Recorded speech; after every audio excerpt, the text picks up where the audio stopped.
Halo semuanya, perkenalkan nama saya Yuda Pandu Widianto dengan NIM 12320020075,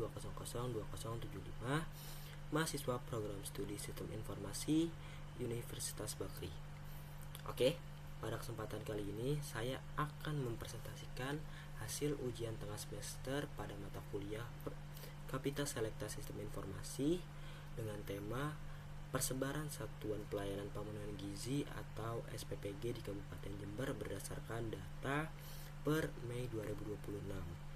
Dalam presentasi ini saya akan menjelaskan proses pengumpulan dan pengolahan data serta analisis spasial yang dilakukan dan juga implementasi hasilnya ke dalam sebuah webGIS yang dapat diakses secara interaktif melalui website. Sebelum masuk ke proses teknisnya, saya akan menjelaskan alasan pemilihan wilayah dan tema. Saya memilih Kabupaten Jember karena merupakan salah satu kabupaten wilayah yang cukup luas di Provinsi Jawa Timur serta memiliki persebaran penduduk yang terbesar di berbagai kecamatan. Selain itu, data SPPG Kabupaten Jember tersedia dan dapat diolah menjadi informasi spasial yang menarik untuk dianalisis menggunakan sistem informasi geografis atau GIS. Tema persebaran SPPG dipilih karena berkaitan langsung dengan upaya peningkatan kualitas gizi di masyarakat. Dengan mengetahui lokasi dan distribusi fasilitas ini, kita dapat memperoleh gambaran mengenai jangkauan layanan yang tersedia pada setiap wilayah kecamatan. Informasi tersebut juga dapat membantu proses evaluasi maupun perencanaan pengembangan fasilitas pada masa yang akan datang. Sebelum masuk ke proses pengolahan data, terlebih dahulu saya akan menjelaskan mengenai SPPG. Apa sih SPPG itu? Jadi, SPPG atau Satuan Pelayanan Pemenuhan Gizi merupakan fasilitas yang mendukung pelaksanaan program pemenuhan gizi di masyarakat, yang keberadaan fasilitas ini sangat penting karena berperan dalam mendukung distribusi layanan pemenuhan gizi kepada masyarakat, khususnya anak sekolah. Oleh karena itu, informasi mengenai lokasi dan persebarannya perlu diketahui secara jelas dan akurat agar dapat dimanfaatkan oleh masyarakat maupun pihak yang berkepentingan. Melalui GIS, informasi lokasi tersebut dapat divisualisasikan dalam bentuk peta digital yang lebih mudah dipahami dibandingkan hanya berupa daftar alamat. Oke, untuk langkah selanjutnya adalah bagaimana saya mendapatkan data dan juga cara mengolah data tersebut itu gimana. Oke, untuk proses pengambilan data, saya memperoleh data SPPG dari website resmi Badan Gizi Nasional, yaitu bgn.co.id/operasional/SPPG, yang dimana dalam website ini sudah jelas bahwa tertera ada nama SPPG, alamat lengkapnya, kecamatannya, kelurahannya, kabupaten dan provinsi dan sebagainya. Yang dimana data-data ini saya secara manual memasukkan kepada spreadsheet, dan di spreadsheet ini saya karena datanya itu belum ada titik koordinat, yang dimana titik koordinat itu sangat penting untuk memetakan dan menampilkan lokasi pada peta digital, maka dari itu saya harus geocoding, harus melakukan geocoding, yang dimana geocoding ini merupakan proses mengubah alamat atau lokasi tekstual menjadi koordinat geografis berupa latitude dan longitude, yang dimana dalam geocoding ini saya dibantu dengan menggunakan ekstensi yaitu Geocode by Awesome. Dari ekstensi ini, setiap alamat SPPG dikonversi secara otomatis menjadi koordinat berdasarkan lokasi yang berhasil dikenali oleh sistem. Setelah proses geocoding selesai, setiap data SPPG tersebut memiliki informasi koordinat yang dapat digunakan dalam proses pemetaan. Pada tampilan spreadsheet ini dapat dilihat bahwa setiap lokasi, setiap SPPG sudah memiliki nilai latitude dan longitude-nya yang nantinya digunakan dalam QGIS maupun WebGIS-nya. Berikut untuk kolom latitude dan longitude-nya sendiri. Oke, karena pada data alamat SPPG ini sudah memiliki titik koordinat yaitu latitude dan longitude, maka dari itu kita akan lebih mudah ketika kita menganalisis di di software GIS, yaitu yang saya pakai yaitu QGIS, dengan cara menambahkan layer. Mungkin ini kurang lebihnya ketika data-data SPPG tadi, titik koordinat SPPG yang tadi kita sudah lakukan geocoding, akan muncul seperti ini, muncul data point. Di sini sudah jelas bahwa misal contoh di Tempurejo itu sekitar ada 6 SPPG. Jadi titik koordinat ini dari hasil geocoding sangat membantu dalam kita melakukan data spasial di QGIS. Oke, mungkin ini kurang lebih gambarannya, dan saya akan menunjukkan gimana ketika saya melayout peta ini sebagai berikut. Nah, dalam layout peta ini terdapat, pertama itu ada logo SPPG sendiri, yaitu logo Badan Gizi Nasional, beserta title-nya itu peta sebaran SPPG di Kabupaten Jember, karena ini membahas tentang sebaran SPPG di Kabupaten Jember, yang dimana subtitle-nya itu adalah sebaran Satuan Pelayanan Pemenuhan Gizi SPPG per kecamatan update pada Mei 2026. Kenapa saya tulis ada update Mei 2026? Karena pembangunan SPPG setiap bulannya pastinya akan bertambah. Dan di sisi kanan itu ada logo Kabupaten Jember sendiri, dan juga ada skalanya, dan juga ada bujur utaranya dan legendanya. Nah, di sini legendanya itu sekitar legendanya itu pertama itu ada SPPG-nya itu sendiri, dan juga ada batas wilayahnya, ada batas wilayah atau batas per kecamatan. Di Kabupaten Jember ini ada sekitar 31 kecamatan, yang dimana saya juga memasukkan kecamatan ini kepada legendanya. Di sini sudah tertera ada 31 kecamatan dibagi menjadi 3 kolom. Oke, terdiri dari peta insert juga, dan sumbernya saya mendapat dari data Badan Gizi Nasional yang tadi sudah saya jelaskan, dan juga base mapnya itu dari OpenStreetMap. Layoutnya kurang lebih seperti ini, dan juga saya akan menunjukkan bagaimana saya membuat website GIS atau web GIS, yaitu sebagai berikut. Oke, mungkin kita refresh. Oke, di bagian awal ada loading screen yang mengaitkan, yang saya cantumkan juga logo SPPG-nya. Jadi seperti ini. Maaf.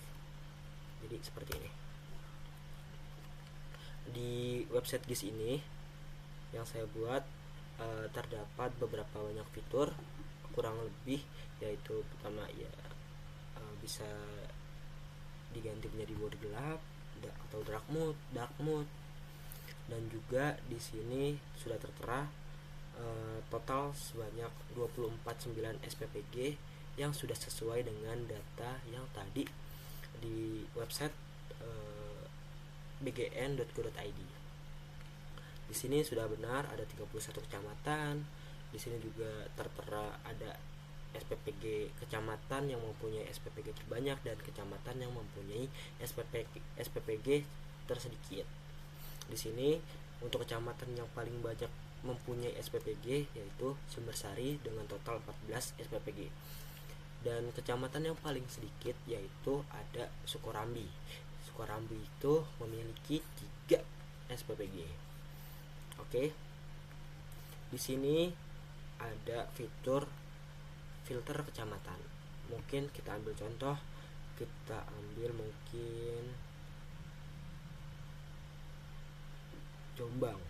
Oke, di Jombang ada sekitar 77 SPPG di dalam satu kecamatan Jombang.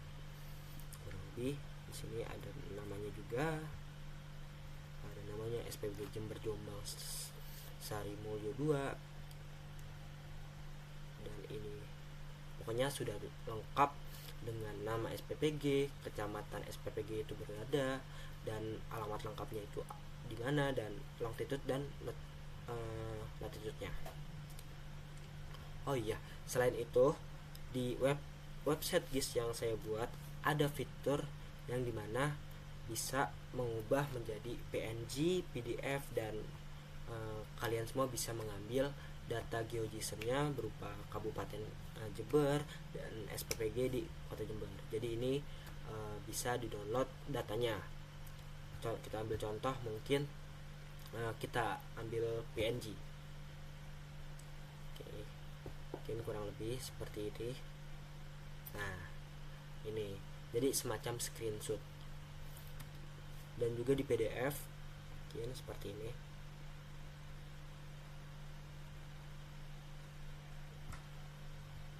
Nah, kurang lebih sama. Oke, di sini juga ada grafik persebarannya, yang dimana misal kita ambil contoh semua kecamatan. Di sini sudah terlihat bahwa kecamatan yang mempunyai SPPG yang paling banyak itu ada di Sumbersari dengan total 14 SPPG. Di sini ada, mungkin ini agak ada kesalahan minor, yang dimana SPPG tersedikit ini di sini Sukorambi, padahal selain Sukorambi ada dua kecamatan lagi, yaitu Arjasa dan Mumbul Sari, yang mempunyai sama masing-masing 3 SPPG di dalam satu kecamatan itu. Di sini juga ada chartnya. Sini misal ada legendanya dan analisis persebaran SPPG-nya. Di sini mungkin sebagai deskripsi saja, deskripsi singkatnya. Di sini SPPG-nya, legendanya. Di sini legendanya membagi, misal membagi cloud map, map. Maaf kalau salah sebut. Pokoknya dimana membagi per skala. Misal kecamatan yang mempunyai SPPG 0 sampai 4 itu termasuk ke kategori sangat rendah. Jika satu kecamatan itu mempunyai lebih dari 11 SPPG, maka kecamatan itu mempunyai sangat banyak SPPG. Mungkin itu kurang lebihnya. Tuh. Di sini juga ada fitur semacam Google Maps. Ketika kita double klik itu akan memunculkan copy latitude dan longitude-nya. Di sini juga bisa kita lihat, kita bisa geser-geser. Nah, di sini terdeteksi latitude berapa dan longitude-nya berapa. Oke. Di sini sudah lengkap juga. Oke, di sini juga kita bisa melihat bahwa 3 kecamatan ini kurang lebih 1, 2, 3, 4, 5, sekitar 5 atau 6 kecamatan ini, kenapa mereka distribusi SPPG-nya itu ada sekitar di sini? Kenapa di sininya kosong? Ini juga berpengaruh kepada letak geografisnya. Kenapa saya bilang berpengaruh kepada letak geografisnya? Karena ini ada gunung yang dimana nantinya aksesnya terbatas, sekolah-sekolahnya juga pastinya terbatas, dan jalan-jalannya juga terbatas. Maka dari itu pemerintah atau Badan Gizi Nasional di Kabupaten Jember ini memilih untuk memetakan SPPG di wilayah-wilayah jauh dari gunung, kurang lebih mungkin seperti itu. Dan di sini juga kita bisa melihat bahwa kenapa di Kecamatan Tempurejo ini SPPG-nya kebanyakan di daerah sini, kenapa di sini tidak? Karena di daerah sini itu sudah masuk ke Taman Nasional Meru Betiri itu. Mungkin kurang lebih seperti itu, yang dimana peta GIS, peta GIS atau peta ini bisa kita simpulkan, bisa kita analisis lebih lanjut kenapa SPPG ini diletakkan di sini, kenapa nggak di sini, karena itu semua ada alasannya. Dan mungkin ini bisa membantu pemerintah Kabupaten Jember atau membantu Badan Gizi Nasional yang menaungi di Kabupaten Jember bisa melihat atau menganalisis dari peta yang saya buat ini. Oke, mungkin itu kurang lebih penjelasan dari saya mengenai SPPG ini. Dan sebagai kesimpulan, proyek ini juga telah berhasil saya implementasikan dalam bentuk GIS atau Geographic Information System yang memvisualisasikan tentang persebaran satuan pelayanan pemenuhan gizi di Kabupaten Jember per bulan Mei 2026. Melalui WebGIS ini yang dikembangkan, informasi penyebaran fasilitas dapat disajikan secara informatif, interaktif, dan mudah diakses oleh banyak pengguna. Demikian presentasi yang dapat saya sampaikan. Terima kasih atas perhatiannya. Kurang lebihnya mohon maaf. Wabillahi taufiq wal hidayah. Wassalamualaikum warahmatullahi wabarakatuh. Terima kasih.